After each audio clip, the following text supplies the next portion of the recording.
This short video is going to discuss the income and expense page of an entrepreneurship application.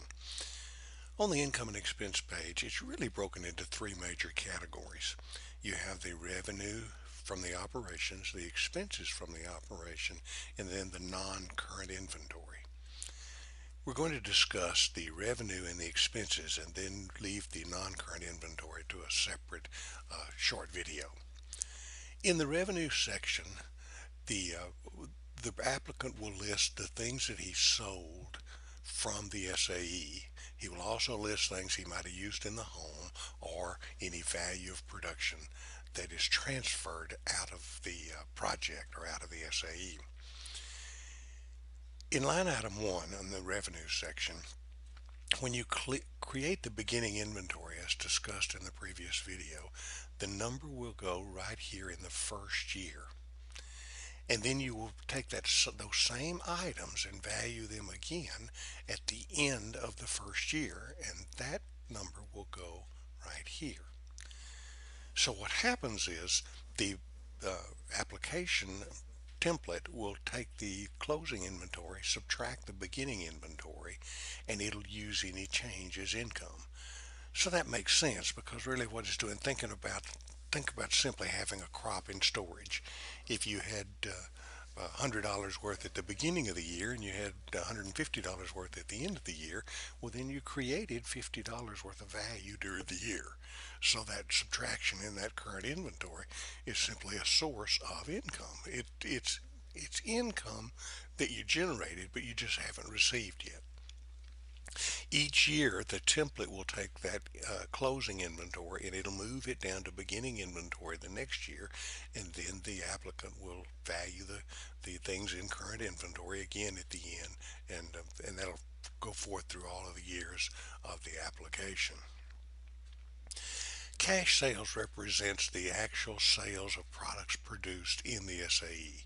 So whatever that SAE is whatever the product is that's in the SAE, anything that is sold for cash during the year will be listed here. So if it was a crop farm, it would simply be the sales of the crop. If it was a livestock operation, it would be the sale of the livestock produced for sale. It would not be the sale of breeding stock. That would be later actually in the non-current inventory. Value used at home, what should go here? A cow-calf operation slaughtered one of their calves for the family.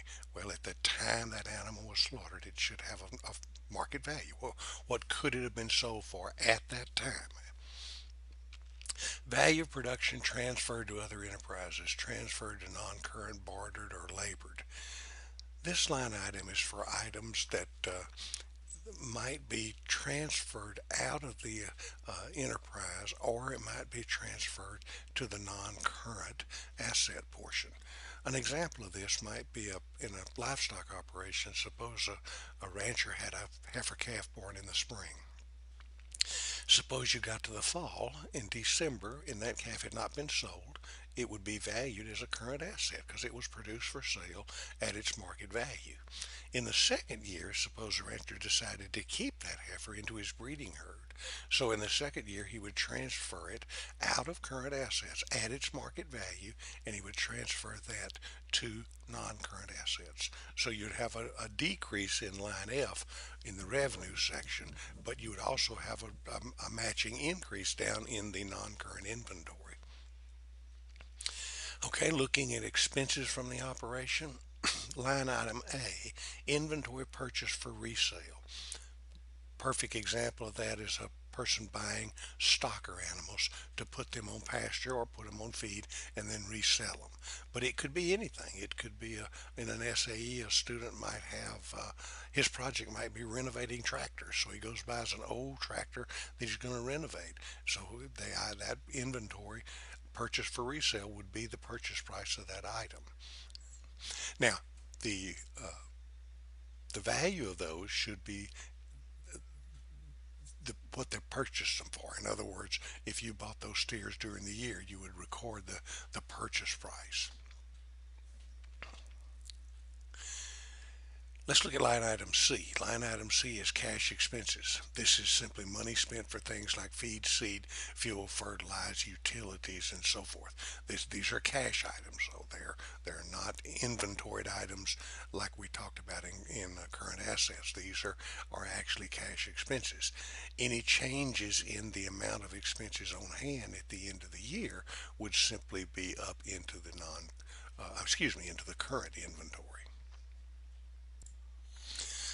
Items D and E involve expenses that were not directly a part of the SAE. In other words, non-cash expenses would be perhaps you work for dad and dad bought some feed for you. Well, the feed is still an expense, so the value of the feed should be listed in this item, even though you didn't have to make a cash payment. The same thing with line item E. This might be expenses on the farm that were gifted to you, or non-SAE labor. In other words, you provide labor for somebody that wasn't part of the SAE and they bought feed or some other item for you. So these are items that were purchased but not by the participant, and but they should still be expenses, and the value of those should be listed in the expenses from the operation.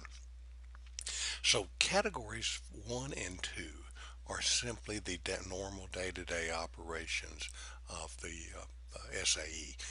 You'll notice that in line item 2 there is no line for depreciation of farm machinery or purchase breeding stock, because that's what will show up in category number 4 where it says non-current inventory. After completing sections 1 and 2, the revenue and the expenses, you subtract the expenses from the revenue, and this line item number 3 is net income from operations, which is simply the revenue minus expenses.